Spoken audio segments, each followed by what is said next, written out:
Hold up, I don't need anybody to introduce me because I can do it myself. I'm a girl who thought the world was my personal playground and my parents were just the managers.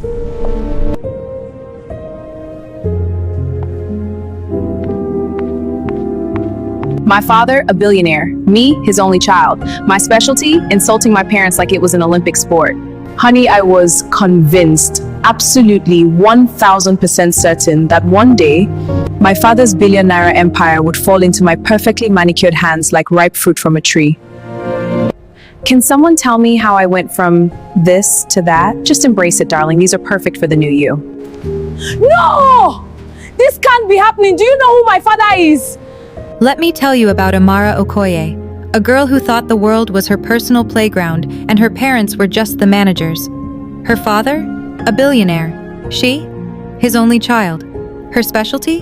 Insulting her parents like it was an Olympic sport.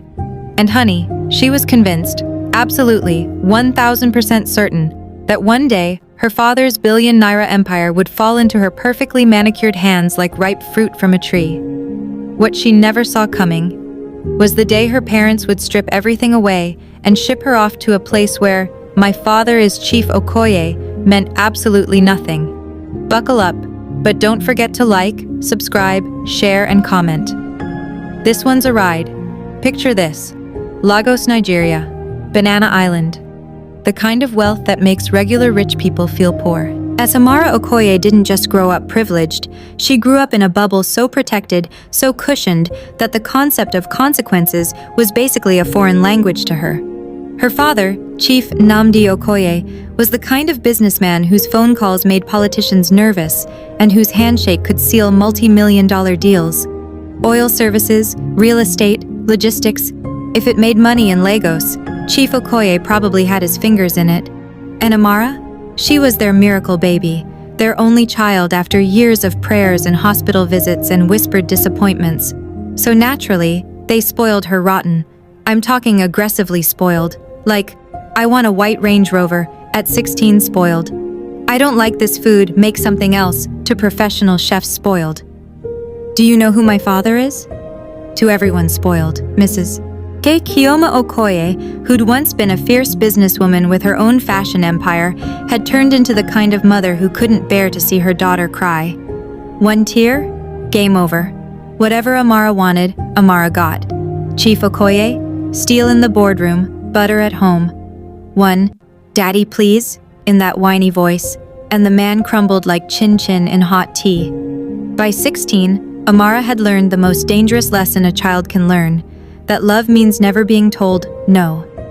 And viewers, that's where our story really begins. Let's be honest, Amara was a menace. Not in a, oh, teenagers will be teenagers way. No, this girl had turned entitlement into an art form. School? Optional apparently. She'd skip classes like she was skipping rope, forge sick notes like a professional con artist, and still expect to pass because, well, the Chief Okoye's generous donations kept the school's new computer lab running. Crashed her first car? Daddy, I need a new one. Got the new one. Crashed the second car within 6 months.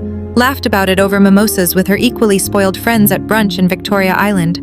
But the way she spoke to her parents? That's what really stung. Picture a family lunch. Beautiful spread. Everyone trying to have a nice time. Chief Okoye, in his gentle way, suggests maybe Amara should focus a bit more on her final exams. Amara didn't even look up from her phone. Daddy, let's be real. All of this will be mine someday anyway. Why should I stress myself? The audacity, the nerve.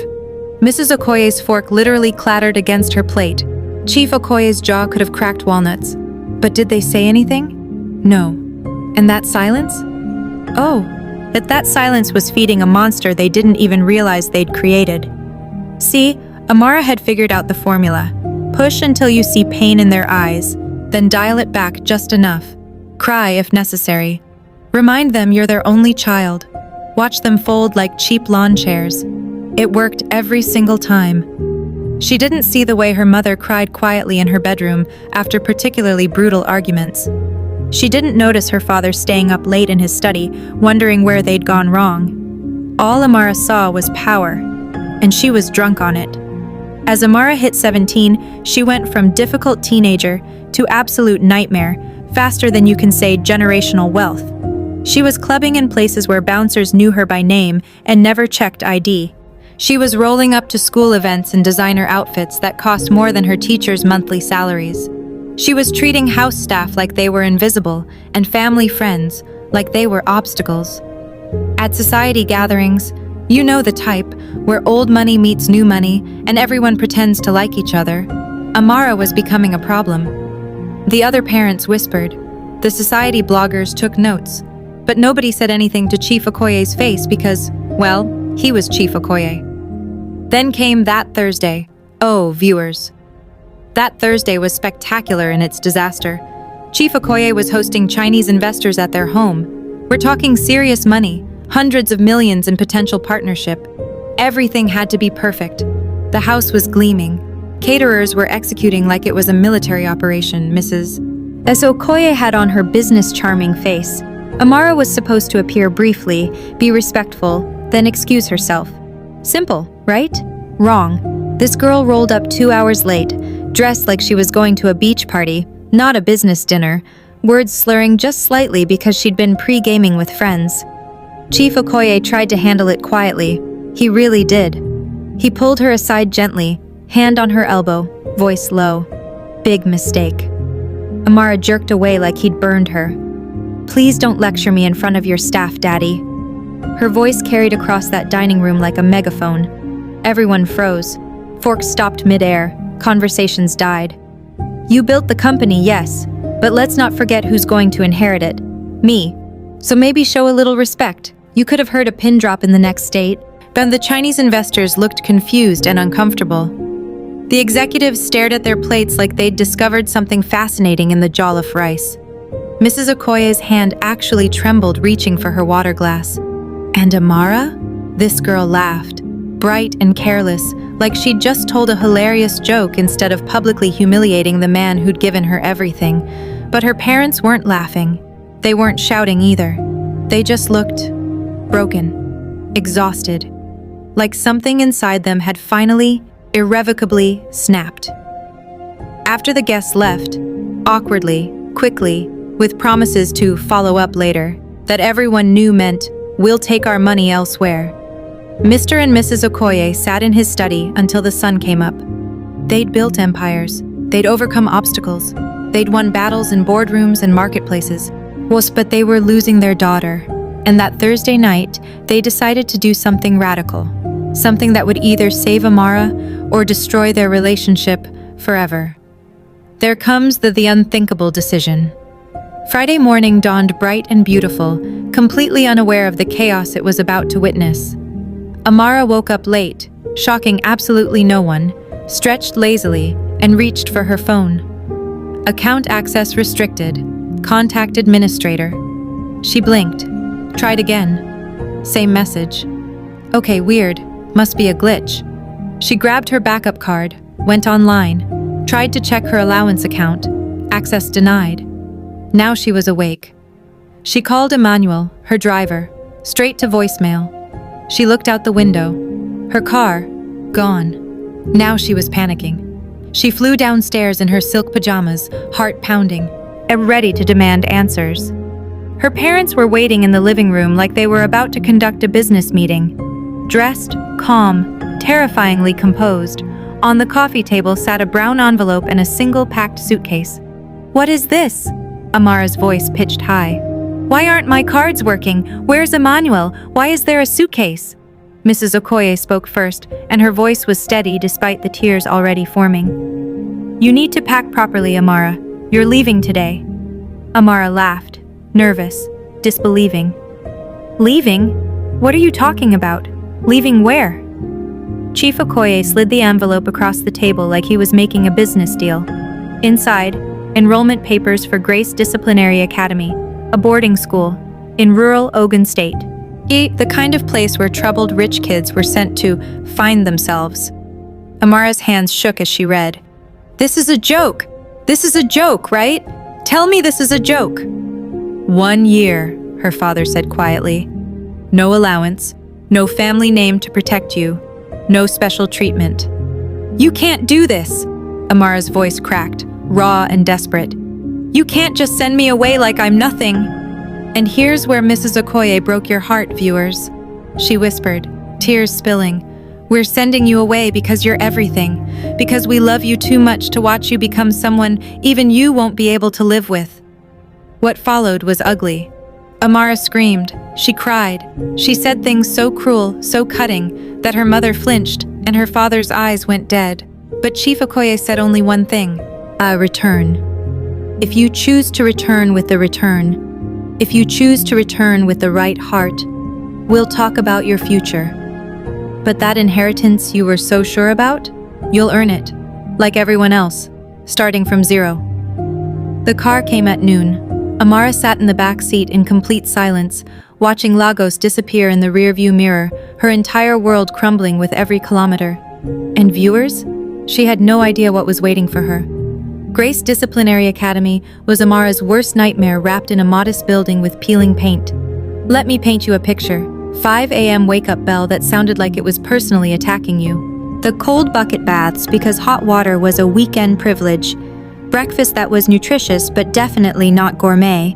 Chores that included, wait for it, scrubbing toilets.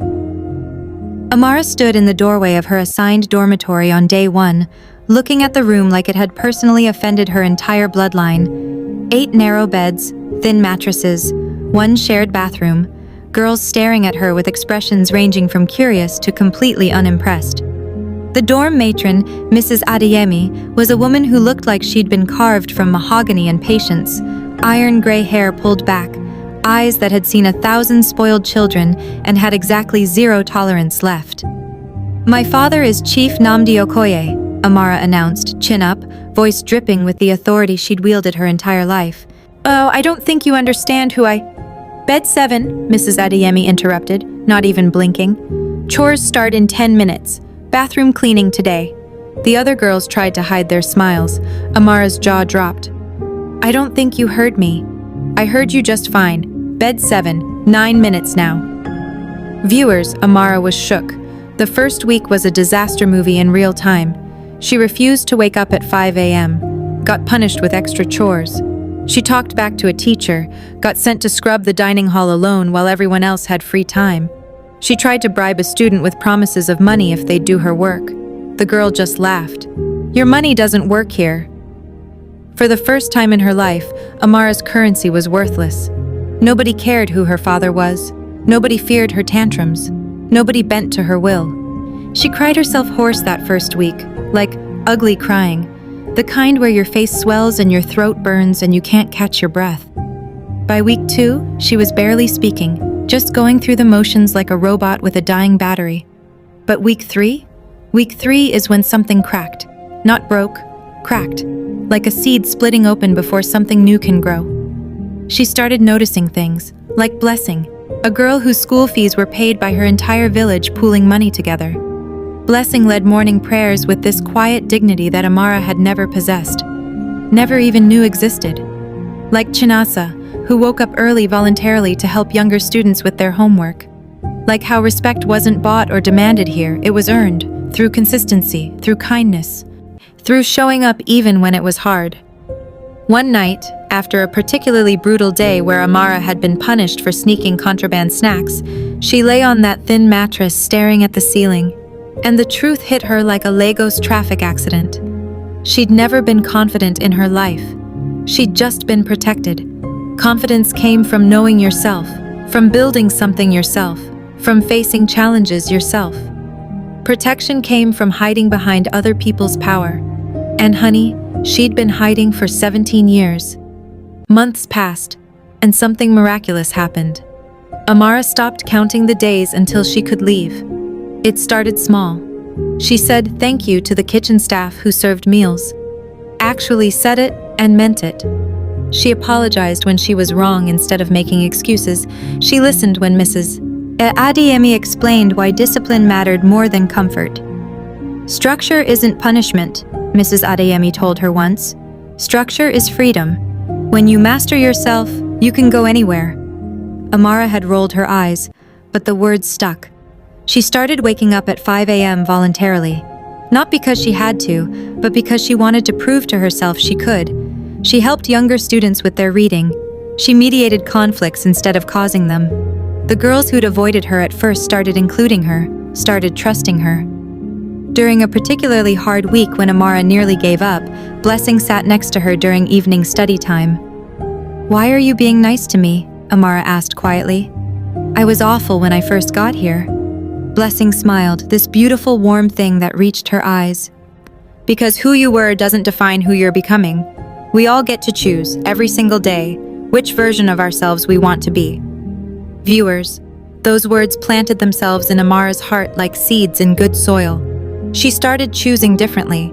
She started becoming someone who didn't need her father's name to command respect, someone who earned trust instead of demanding it, someone who served others and found that service didn't diminish her, it expanded her. Late at night, lying in the darkness surrounded by the soft breathing of her dorm mates, Amara finally understood. Her parents hadn't punished her. They'd saved her. They'd given her the gift of becoming someone worth being. 11 months later, graduation day arrived. Amara stood in her simple uniform, certificate in hand, while watching parents arrive to collect their children. Her heart pounded. What would her parents see when they looked at her? Would they even recognize what she'd become? The familiar Mercedes pulled up. Emmanuel stepped out, professional, distant, like the gap of almost a year stretched between them in miles instead of months. The drive back to Lagos was quiet. Amara stared out the window at the city that had once felt like her kingdom and now felt like a test. The house looked the same, gleaming, perfect, but somehow emptier than she remembered. Her parents waited in the living room. Mrs. Okoye stood first, eyes searching her daughter's face, clearly afraid of what she might find. What she saw made her sob. Not the defiant, entitled girl she'd sent away, but a young woman with clear eyes and quiet strength. Chief Okoye stepped forward, holding an envelope. Amara took it with steady hands. Read it carefully. Job offer. Entry-level position. Logistics division. Modest salary. Shared workspace with 20 other junior staff. No corner office, no executive title, no shortcuts. She read it twice, then looked up at her father. "The company is still mine," he said gently. "But if you want it someday, you'll start from the bottom. You'll earn every promotion, every responsibility, every naira. No favoritism, no family privileges." There was a pause, the kind that holds entire futures in its breath. Then Amara smiled. Not the entitled smirk from before, a real smile, genuine and bright and earned. "When do I start?" Mrs. Okoye's sob was joy and relief and pride all wrapped into one sound. "Monday," Chief Okoye said, but his voice cracked with emotion he couldn't quite hide. "Welcome home, Amara. The real you." That night, Amara stood in her childhood bedroom surrounded by remnants of the girl she used to be. Designer bags, expensive jewelry, photos of a life lived without purpose or meaning. She didn't throw them away. She packed them carefully instead, reminders of who she'd been so she'd never forget what it cost to change. Tomorrow she'd begin again, not as the billionaire's spoiled daughter, but as Amara Okoye, a woman building her own inheritance, one earned moment at a time. And viewers, that's the kind of inheritance that actually lasts. Sometimes losing everything is how character is finally built, because the best inheritance isn't what you're given, it's who you become. I hope you enjoyed the wonderful story. Tell us what you think in the comment section, and don't forget to like, and share and subscribe for more interesting stories. See you in our next story. Bye!